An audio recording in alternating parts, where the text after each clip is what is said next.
Aunty पागल हो गई हो क्या आप? हैं? अभी मर गए थे।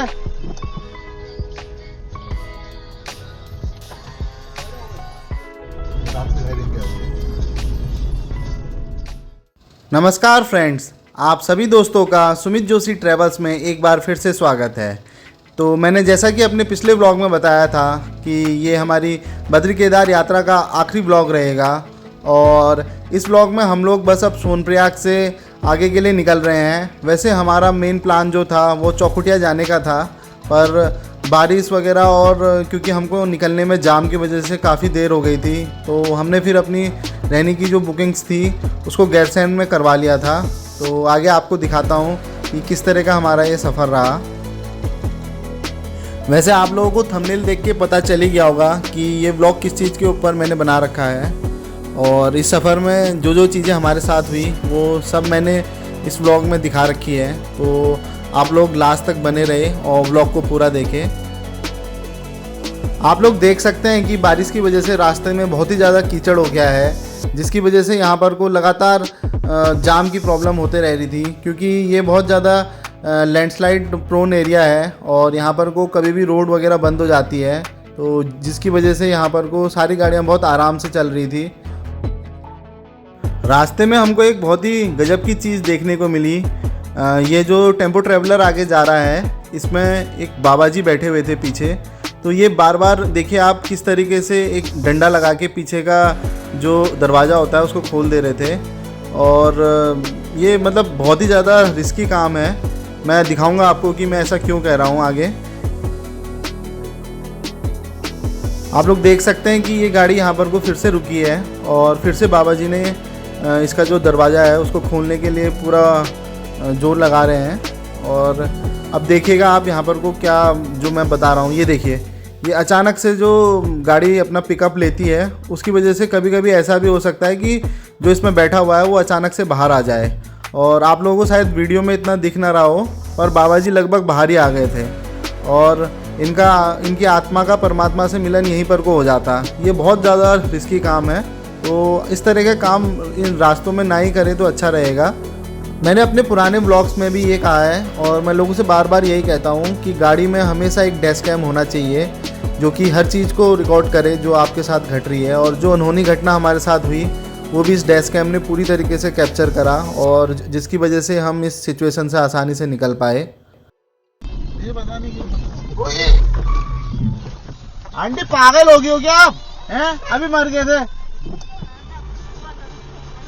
क्या बोल रही है? वो तो चलाई बहुत धीरे धीरे रहा था मैं। हंस रही है उसके बाद वो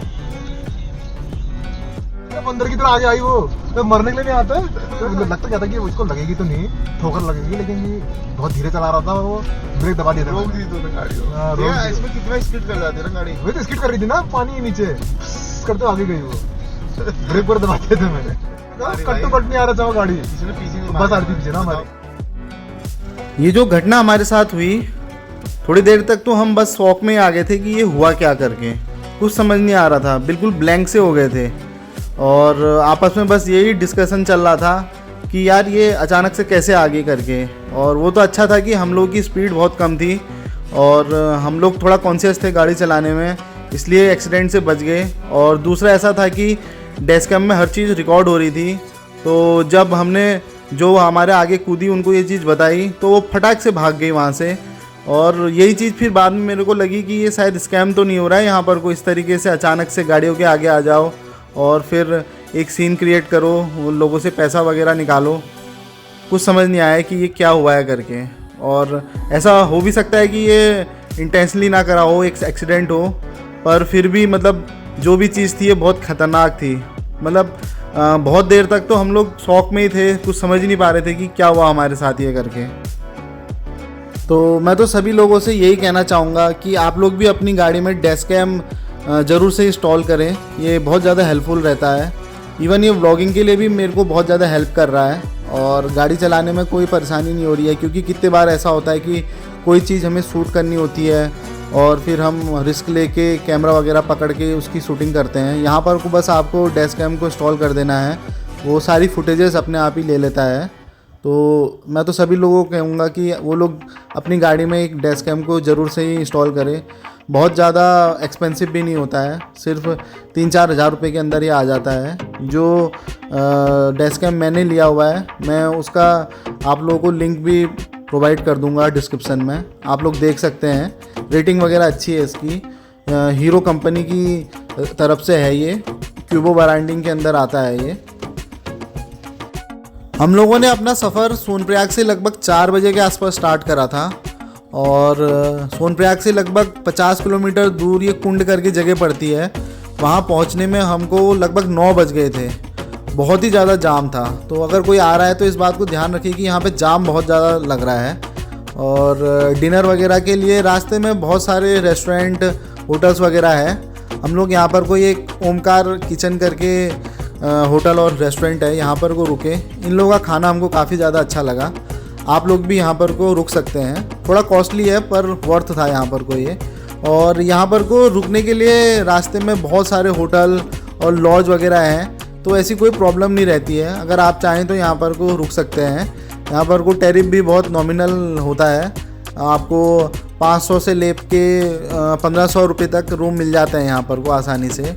और अगर आप लोग ड्राइव करना चाहते हैं तो ड्राइव भी कर सकते हैं, पर जिस तरीके से हमने ड्राइव करी तो आप लोग भी उसी तरीके से करें। कम से कम गाड़ी में 2 लोग ऐसे हों जो ड्राइव कर सकते हों। और क्योंकि रोड्स वगैरह काफ़ी अच्छी है, तो एक अच्छी स्पीड को मेंटेन करते हुए आप लोग बहुत आसानी से जो ये सफ़र है उसको बहुत जल्दी कवर अप कर सकते हैं। आप लोग देख सकते हैं कि जो रोड्स वगैरह हैं वो बिल्कुल टॉप नॉच है। मेन प्रॉब्लम जो होती है वो कुंड के बाद ही होती है। तो कुंड से गुप्तकाशी और फाटा पहुंचने में ही बहुत ज़्यादा टाइम लग जा रहा है, तो वही एक मेन प्रॉब्लम है। तो आप लोग चाहें तो एक रात रुद्रप्रयाग रुक के अगले दिन टाइम से केदारनाथ के लिए निकल सकते हैं, पर मैं तो लोगों को कहूँगा कि वो इस समय अवॉइड करें क्योंकि बारिश बहुत ज़्यादा हो रही है। तो अगर आपका बहुत इम्पोर्टेंट नहीं है तो थोड़े दिनों बाद ही केदारनाथ का प्लान बनाएं। इस समय रात के लगभग 10:30 बज रहे हैं और हम लोगों ने रुद्रप्रयाग को पार कर लिया था। रुद्रप्रयाग से गैरसैंण लगभग 80 किलोमीटर की दूरी पर है, तो हम लोगों ने फिर बदल बदल के वहाँ तक का सफ़र करा। तो आप लोग भी देखिए किस तरह का ये सफ़र हमारा रहा है यहाँ पर को। यार उतर के मुंह धो ले या मैं चलाऊं थोड़ी देर ना पानी पीना है मैंने बस। जहाँ पर तो लगे ना चलती गाड़ी मत कर, रोक ले, मुंह धो, फिर आगे बढ़ता है, कोई दिक्कत नहीं है। रुक रहे लोग, कोई दिक्कत नहीं है, मुंह हाथ धो ले, आगे बढ़ जा। और क्या दिक्कत है?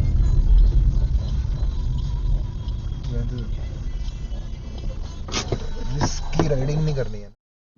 जाम में लगातार आंखों में जो सामने वाली गाड़ियों की लाइट पड़ रही थी उसके कारण एक हेलोजिनेशन टाइप का हो गया था, तो थोड़ी देर रेस्ट लेके फिर हमने आगे का सफ़र स्टार्ट करा। और यहाँ पर को आप लोग देख सकते हैं कि पुलिस ने बैरिकेडिंग लगा रखी है और हर किसी से जांच कर रहे हैं कि कहाँ को जाना है। सिर्फ गैरसैंण जाना है हमने।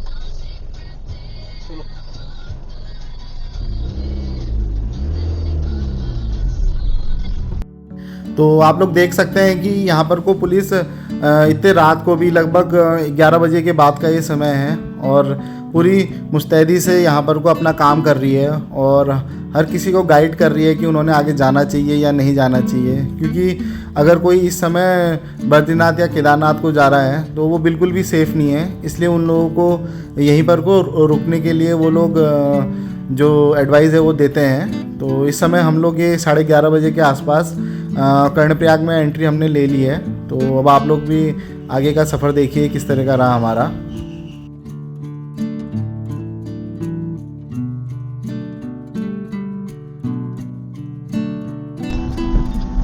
लाइट बड़ी जल्दी आ यहाँ पर फोटो खिंचा रहे हैं ट्रक वाले।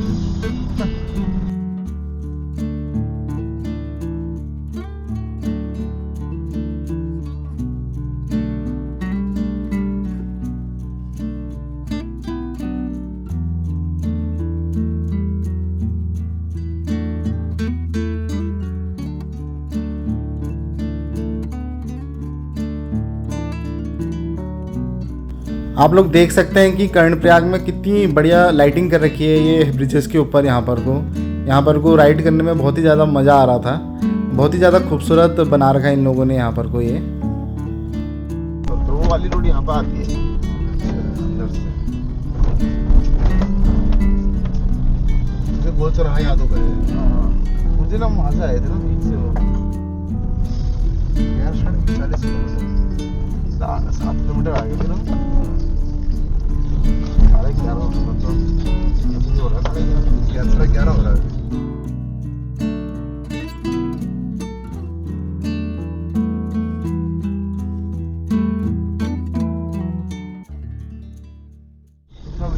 ये वाले सब वहाँ पे ना ये देखिए रात में देखेंगे अभी।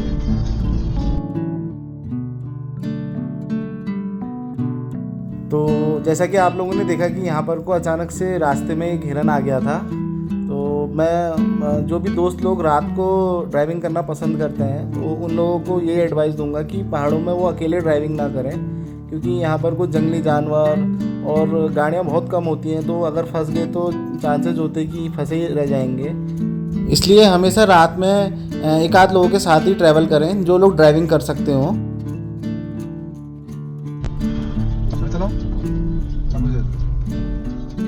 और अगर आपको रास्ते में हल्की फुल्की भी नींद आ रही हो या फिर आपको ऐसा लगे कि अब आप नहीं चला सकते हैं तो आपके साथ जो दूसरा बंदा है आप उसको ड्राइविंग करने के लिए कहिए, क्योंकि ये बहुत ज़्यादा रिस्की हो जाता है। एक छोटी सी गलती यहाँ पर को बहुत ज़्यादा फैटल हो सकती है। इसलिए हमेशा अगर आपको ऐसा लगता है तो आप लोग अपने साथ जो बंदा है उसको ड्राइविंग के लिए कहें। तो लगभग 12:30 बजे के आसपास हम लोग गैरसैंण पहुंच गए और फिर हमने अपनी गाड़ी वगैरह को पार करा और सोने चले गए, क्योंकि बहुत ज़्यादा थके हुए थे हम लोग। बाकी कल का जो सफ़र है वो आगे आपको दिखाता हूँ। तो इस समय हम लोग हैं गैरसैंण। कल रात आते आते काफ़ी लेट हो गया था, बहुत ज़्यादा जाम था। तो एक बढ़िया नींद लेने के बाद हम लोग 9:30 बजे के आसपास गैरसैंण से हल्द्वानी के लिए निकल गए। गैरसैंण से हल्द्वानी लगभग 160 किलोमीटर है और वहाँ पहुँचने में 5 से 6 घंटे लग ही जाते हैं। तो हम लोग आराम से हल्के हल्के यहाँ से निकल गए, क्योंकि मौसम भी बारिश का हो रहा था, इसलिए हम लोगों ने टाइम से निकलना ही यहाँ से प्रेफर करा। आप लोग देख सकते हैं कि कितना खुशनुमा हो रहा है मौसम। और ये जितनी भी फुटेजेस हैं ये सारी की सारी डैश कैम की है, तो एक बहुत अच्छी फुटेजेस प्रोवाइड करता है। और आप लोग जब भी ऐसा लंबा ट्रैवल कर रहे हैं तो हमेशा अपने टायरों का जो प्रेशर है हवा का उसको चेक करके ही आगे बढ़ें। तो हम लोगों ने भी अपनी गाड़ी का यहाँ पर जो टायर प्रेशर है उसको चेक करवाया और फिर हम आगे के लिए निकल गए। आप लोग देख सकते हैं कि कितना खूबसूरत ये नज़ारे हो रहे हैं यहाँ पर के। बहुत ही ज़्यादा मज़ा आया हम लोगों को यहाँ पर को ड्राइव करने के बाद।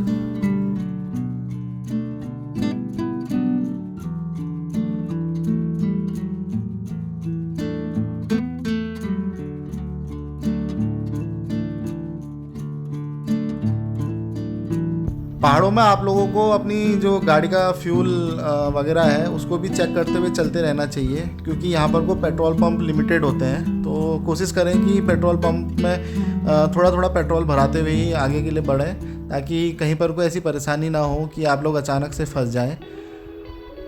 और यहाँ पर को आप लोग देख सकते हैं कि ये हम रानीखेत के पास पहुँचने वाले हैं और बारिश स्टार्ट हो गई, और बारिश भी अच्छी खासी बिल्कुल मूसलाधार बारिश हो रही थी।